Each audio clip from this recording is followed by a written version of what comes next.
Good morning. This is the first NixonTFXC podcast.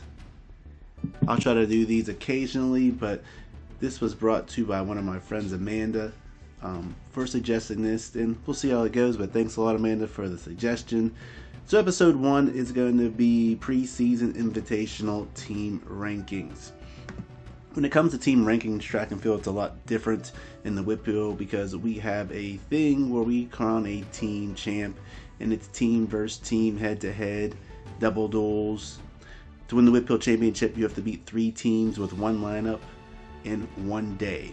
So what I'm going to do is do a preseason invitational ranking based on a virtual meet that I produced from the 2004 Whitfield Championship meet.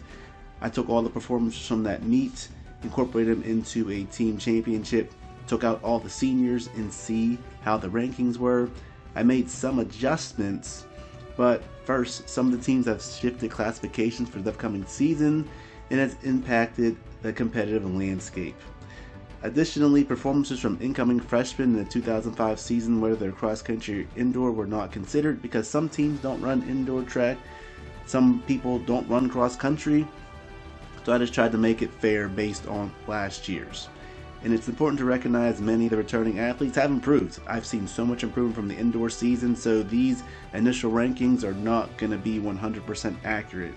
Like I said, track and field rankings are so difficult to make because there's 18 events and you don't know where a coach is going to put a certain athlete. I can predict where I think they're going to do with them, but I'm not 100% right.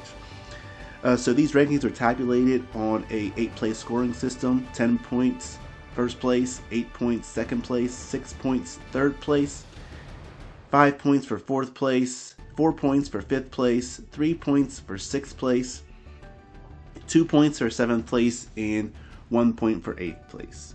So like I was saying earlier, predicting a team based on the head-to-head matchup is very difficult. But in my second episode, I'll go into more detail, picking who I think is going to be the Whitfield team champ and who do I think is going to be the runner-up. But that will be in episode 2. Today, I'm just giving you my top 10 teams I think going into the season. So we're going to start in Double A. Double A girls. Obviously, I got Quaker Valley at my number 1. They're the defending champs. They're looking for a 4-peat. No Double A team has won 4 in a row besides them when they did it in 1999, 2000, 2001, and 2002. In my 2 spot, I got North Catholic. North Catholic girls have moved down from AAA. They made the cut to be a AA team by 4 girls. I think they are a threat. They got 4th place at WPL Finals last year with a very young team. Now they're in AA. I think they're going to give Quaker Valley a good run for their money in the distance races. So North Catholic is at my number 2.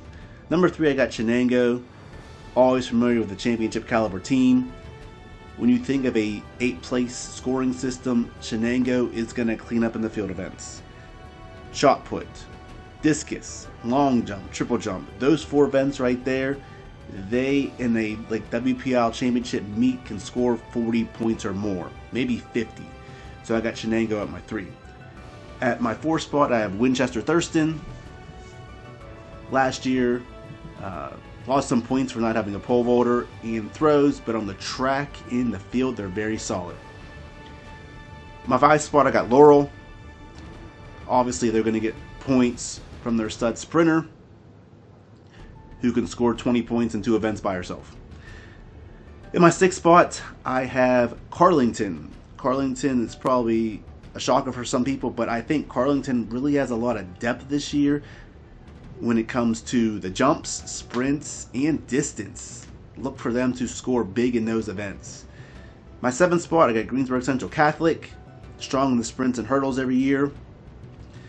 Number 8, I got the team who was 1 event away from winning the WPL Championship in Fort Cherry. Lost some seniors due to graduation, but that team always brings it in when it comes to a dual meet. So Fort Cherry's at my 8th spot. My 9th spot, I got Southmoreland. And in my 10th spot, I got Shadyside Academy. So those are my top 10 AA girls teams. We'll go into AA boys.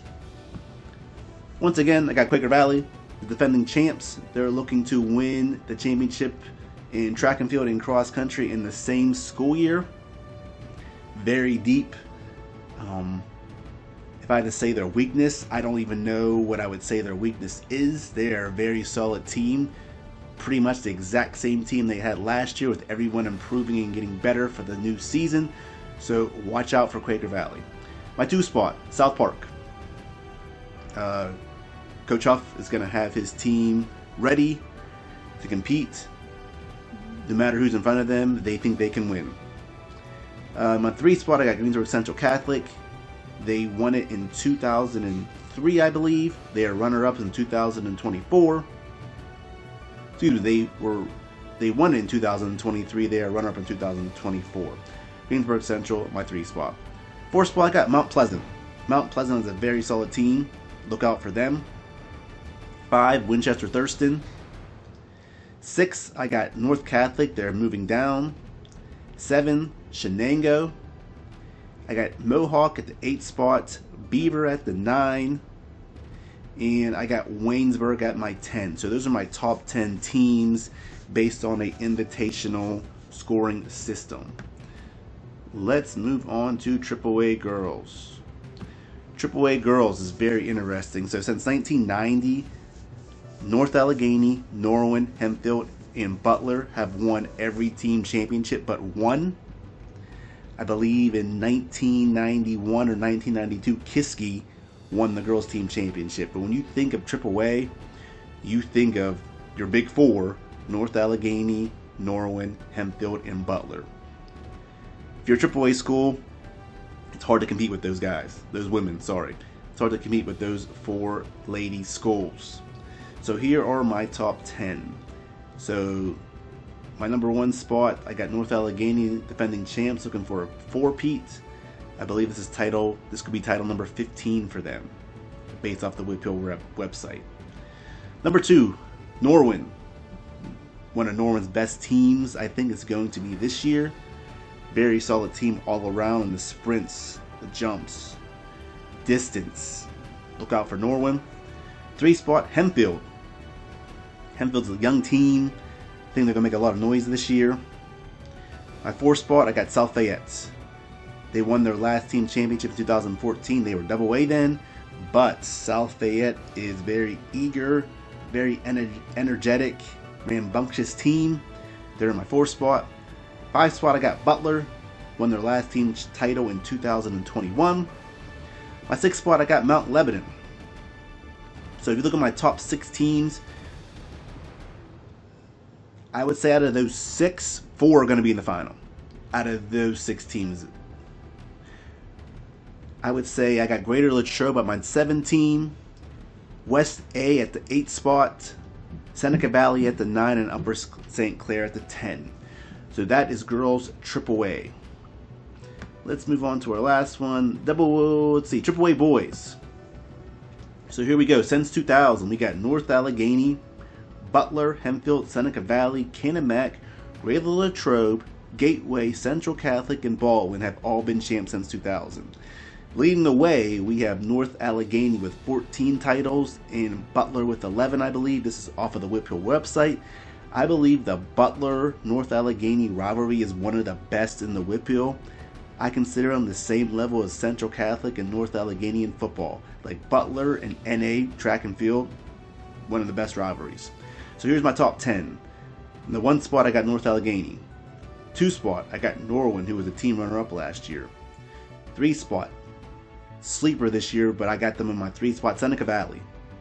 I see Seneca Valley making some waves, solid team, distance, sprints, jumps.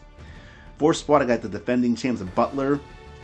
No matter what year it is, Butler is going to be in the team championship. Okay, their coaches get them ready.